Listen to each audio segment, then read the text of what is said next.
നമസ്കാരം, എല്ലാവർക്കും പുതിയൊരു വീഡിയോയിലേക്ക് സ്വാഗതം. ഇന്ന് നമ്മളൊരു ഇൻക്യുബേറ്ററാണ് ഉണ്ടാക്കാൻ പോകുന്നത്. നമുക്ക് വീട്ടിൽ തന്നെ കുറഞ്ഞ ചിലവിൽ കോഴിമുട്ട വിരിയിച്ചെടുക്കാം. വീഡിയോയിലേക്ക് പോകുന്നതിന് മുമ്പായി ഇതിനെക്കുറിച്ച് നിങ്ങൾ അറിഞ്ഞിരിക്കേണ്ട കുറച്ച് കാര്യങ്ങൾ പറയാം. മുട്ട വിരിയാൻ ആവശ്യമായ ടെമ്പറേച്ചർ 35 മുതൽ 40 ഡിഗ്രിയാണ്. ടെമ്പറേച്ചർ 35-ൽ നിന്ന് കുറയുകയോ 40-ൽ നിന്ന് കൂടുകയോ ചെയ്താൽ മുട്ടയ്ക്കുള്ളിലെ എംബ്രിയോ നശിച്ചു പോകാനുള്ള ചാൻസ് വളരെ കൂടുതലാണ്. അതുകൊണ്ട് തന്നെ ടെമ്പറേച്ചർ പ്രധാനമായി ശ്രദ്ധിക്കേണ്ട ഒന്നാണ്. മാത്രമല്ല, മുട്ട വിരിയുന്നതിന് ഈർപ്പത്തിൻ്റെ സാന്നിധ്യം വളരെ അത്യാവശ്യമാണ്. ഈ കാര്യങ്ങൾ പ്രത്യേകം ശ്രദ്ധിക്കുമല്ലോ. പോകാം വീഡിയോയിലേക്ക്. മുട്ട വിരിയിക്കുവാൻ ഞങ്ങളിവിടെ തടി കൊണ്ടുള്ള പെട്ടിയാണ് എടുത്തിരിക്കുന്നത്. നിങ്ങൾ തടി കൊണ്ടുള്ളതോ കാർഡ്ബോർഡ് പെട്ടിയോ തെർമോക്കോൾ പെട്ടിയോ എടുക്കാവുന്നതാണ്. കാർഡ്ബോർഡ് പെട്ടിയോ തടിപ്പെട്ടിയോ ആണെങ്കിൽ പെട്ടിക്കുള്ളിൽ തെർമോക്കോൾ കവർ ചെയ്യേണ്ടത് അത്യാവശ്യമാണ്. നിങ്ങൾ എടുക്കുന്ന പെട്ടിയുടെ വലുപ്പത്തിനനുസരിച്ച് തെർമോക്കോൾ കട്ട് ചെയ്ത് ഒട്ടിച്ചെടുക്കാം.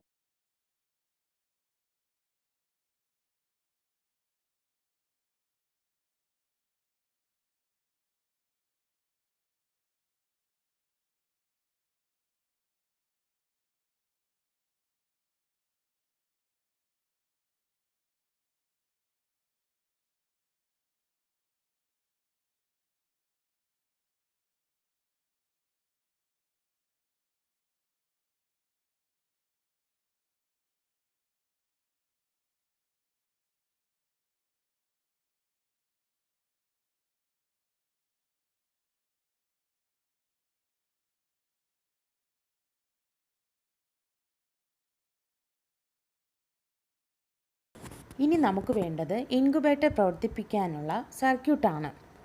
എന്നാൽ ഇനി സർക്യൂട്ട് ബോർഡ് നിർമ്മിച്ചാലോ? വേണ്ട സാധനങ്ങൾ എന്തൊക്കെയാണെന്ന് നോക്കാം.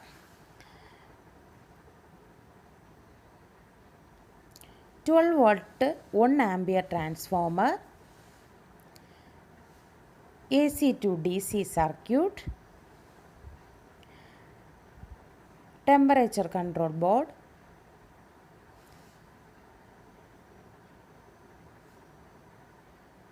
Temperature sensor, electric bulb, 12 volt fan, plastic container. ഇനി സർക്യൂട്ടിലേക്ക് നമുക്ക് കണക്ട് ചെയ്യാം. ഇതാണ് നമ്മൾ ചെയ്യാൻ പോകുന്ന ഡയഗ്രാം. സർക്യൂട്ടിനെ നമ്മൾ ഡയഗ്രാമായിട്ട് കാണിച്ചിരിക്കുന്നതാണിത്.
നമ്മുടെ ഇൻക്യുബേറ്ററിൽ 15 വാൾട്ടിൻ്റെ 3 ബൾബ് ഉപയോഗിച്ചാണ് ടെമ്പറേച്ചർ പ്രൊഡ്യൂസ് ചെയ്യുന്നത്.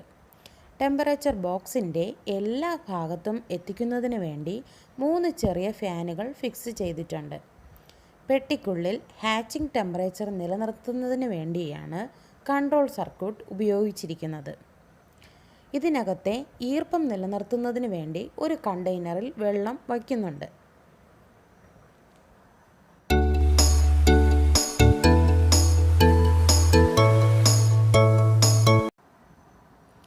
കൺട്രോൾ സർക്യൂട്ടിലെ സെൻസറുകളെ മുട്ടയുടെ മുകൾ ഭാഗത്ത് വരുന്ന തരത്തിൽ ഫിക്സ് ചെയ്യുക. ഈ സെൻസർ മുട്ടയിലോ മറ്റൊരു വസ്തുവിലോ തൊടാൻ പാടില്ല. ഈ സെൻസറുകളാണ് പെട്ടിക്കുള്ളിലെ ടെമ്പറേച്ചറിനെ അളക്കുന്നത്.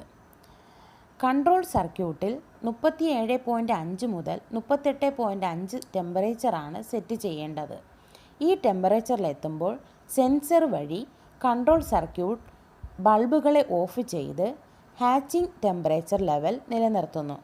അതായത് 35 ഡിഗ്രിക്കും 40 ഡിഗ്രിക്കും ഇടയിലായി പെട്ടിക്കുള്ളിലെ ടെമ്പറേച്ചറിനെ നിലനിർത്തുന്നു. ബൾബുകളെയും ഫാനുകളെയും സർക്യൂട്ട് ഡയഗ്രാമിൽ കാണിച്ചിരിക്കുന്നത് പോലെ കൺട്രോൾ സർക്യൂട്ടിൽ കണക്റ്റ് ചെയ്യുക.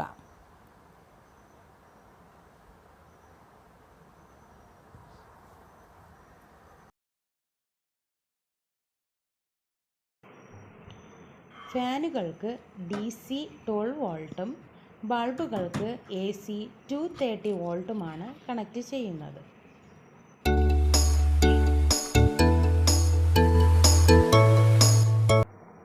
നമ്മുടെ ഇൻക്യുബേറ്ററിൻ്റെ പണി പൂർത്തിയായിട്ടുണ്ട്. ഇനി ഇത് പ്രവർത്തിക്കുന്നുണ്ടോ എന്ന് ടെസ്റ്റ് ചെയ്ത് നോക്കാം. കണക്ഷൻസ് എല്ലാം വളരെ ശരിയായി പ്രവർത്തിക്കുന്നുണ്ട്.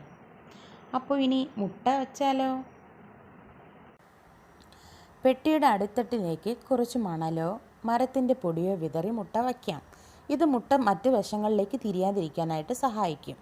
ആദ്യത്തെ 15 മുതൽ 17 ദിവസം വരെ രാവിലെയും രാത്രിയും മുട്ട തിരിച്ച് വയ്ക്കുക. ഏതെങ്കിലും ഒരു വശത്ത് ഒരു അടയാളം വയ്ക്കാം. അങ്ങനെ നമ്മുടെ 21 ദിവസം കഴിഞ്ഞിട്ടുണ്ട്. അപ്പോൾ ഇന്ന് പെട്ടി തുറന്ന് നോക്കിയാലോ?